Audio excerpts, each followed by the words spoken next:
Yo, what is good, everyone? It's great to be back on the Mayo Media Network. My name's Griffin Swanson, and I'm here to break down the Saturday, May 22nd NHL DFS slate with you. Now, we got 3 games on the main slate. There is a 4th game, however, being played at 12:30 p.m. Eastern Time between the Florida Panthers and Tampa Bay Lightning. You can play that as a showdown, and then DraftKings did put all 4 games together, but the only contest they made available for that are tier contests. And obviously we don't focus in on that for this video, but you can certainly play that if you want to. But again, 3 games on the main slate. Take a look here in the top left-hand corner. All 3 games coming in with an implied total of 5.5 goals.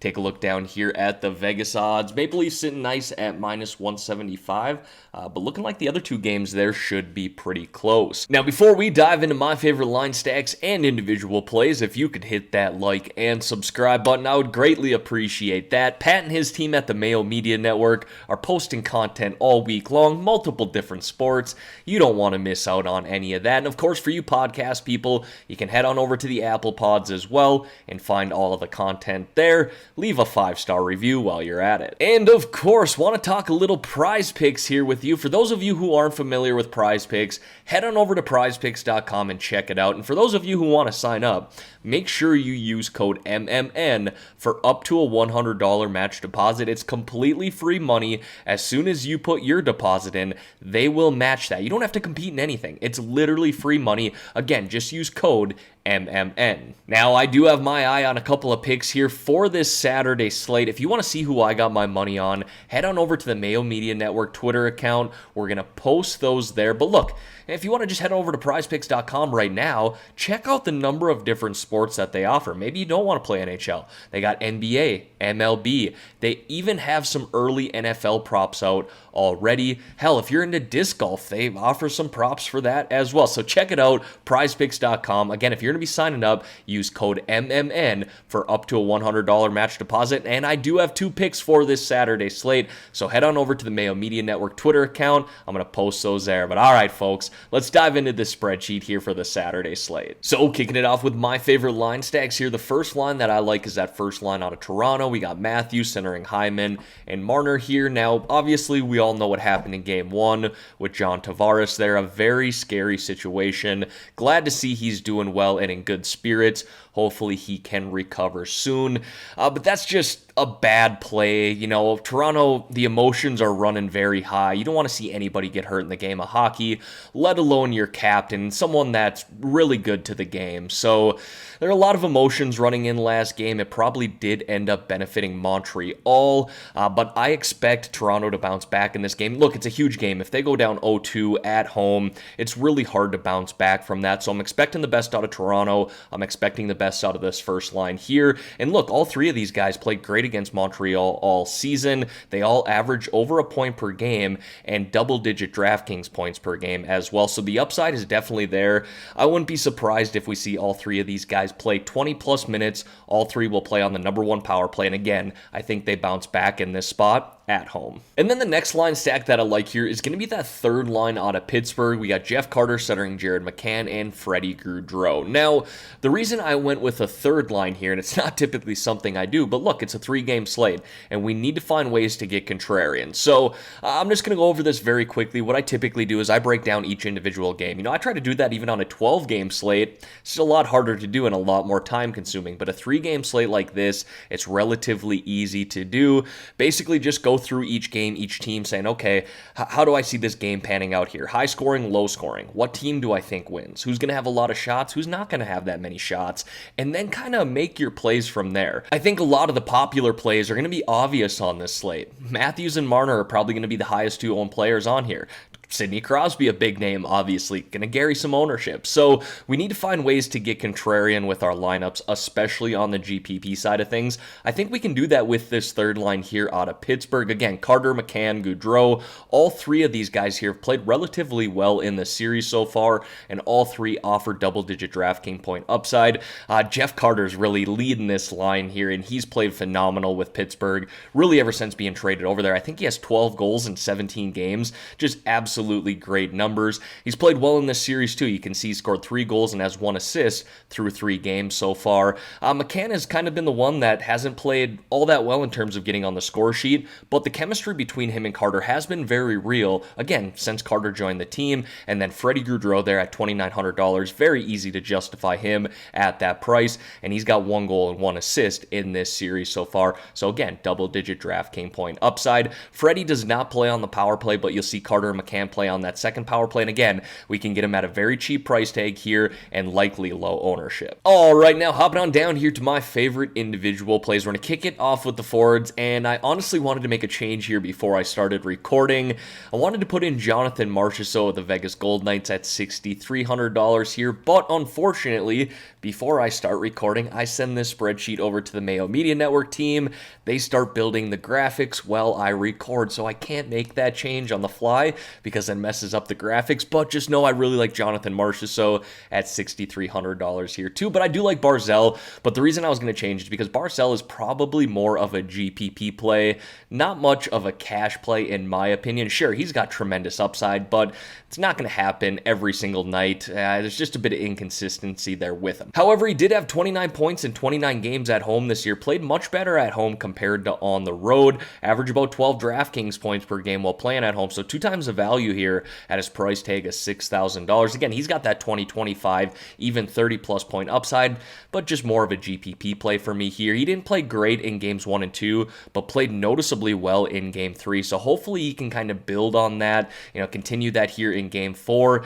He had 2 assists in that game, 5 shots on net, 20.5 DraftKings points. So again, you can see the upside that he definitely has. Plays on that first line, plays on that first power play, plays big minutes, and I don't want to call this a must-win game for the Islanders, but if they go down 3-1 to Pittsburgh and then have to go back to Pittsburgh for game 5, it's going to be really tough to come back in this series. So I expect the best out of the Isles. I expect the best out of Barzal, and I do like him at this price tag here, $6,000. But again, probably more of a GPP play for me. I'm going to roll with Jonathan Marchessault on the cash side at $6,300. The next guy I got here then is William Nylander of the Toronto Maple Leafs. Going to play on that second line and first power play them. Keep an eye on what they do with that second line. I can imagine you'll see Kerfoot slide into the second line center position.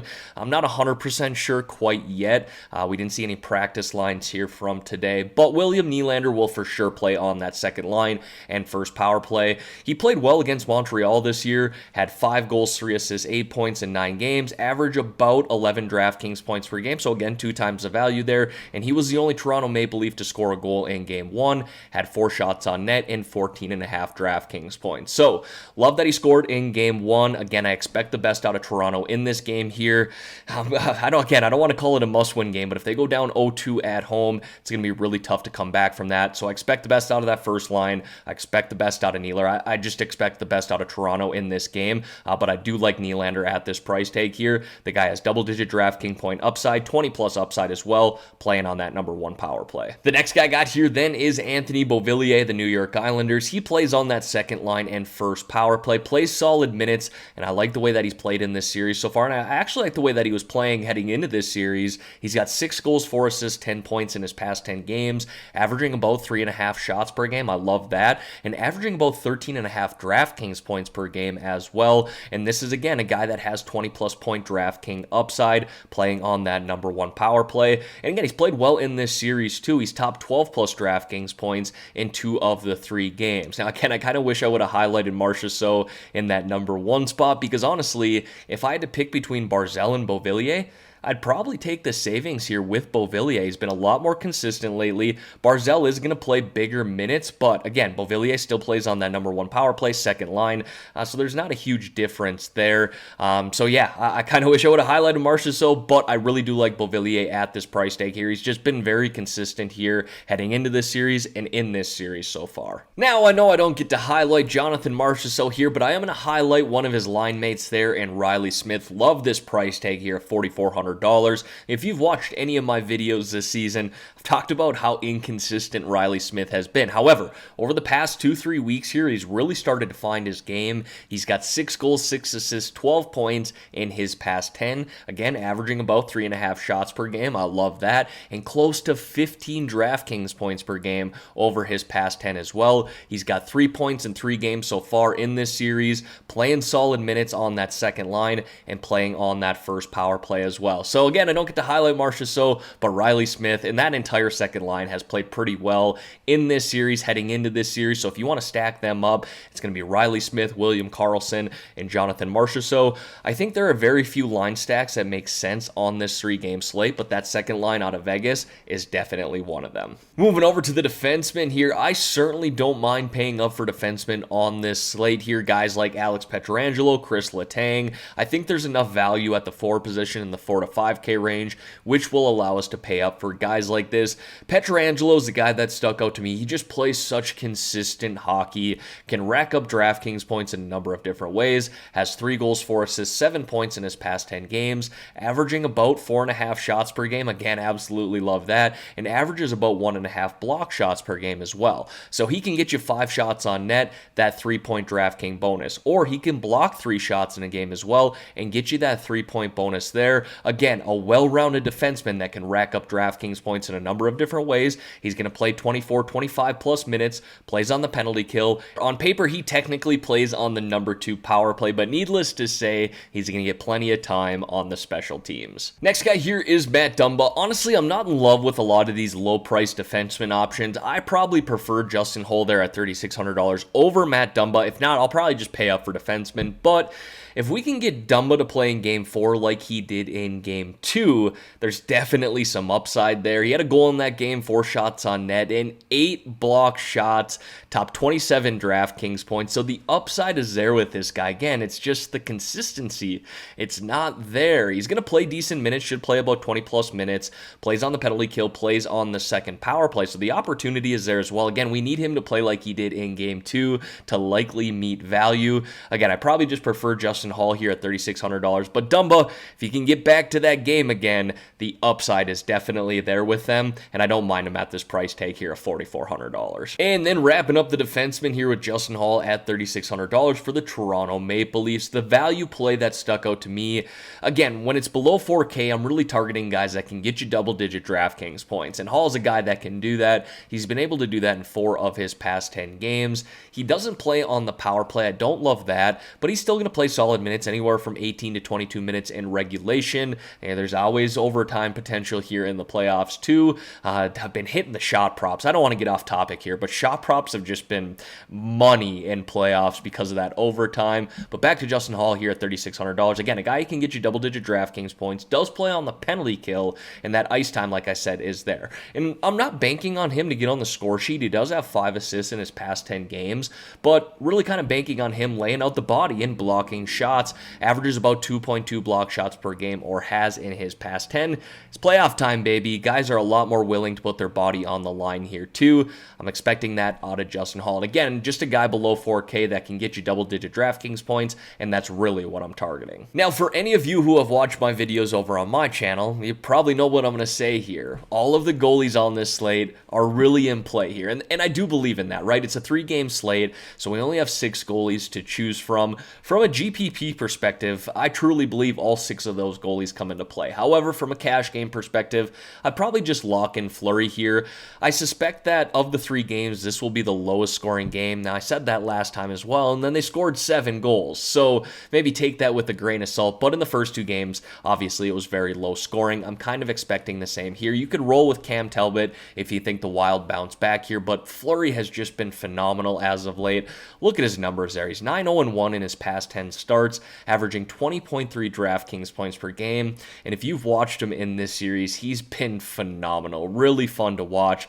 Looks like the old Flower that I used to watch in Pittsburgh and win a Stanley Cup or 3 there. So, like Fleury, like this price tag here, he's not the most expensive goaltender, and he probably should be, and his numbers have just been phenomenal as of late. So again, I think all these goalies really do come into play on a 3-game slate like this, especially from a GPP side of things.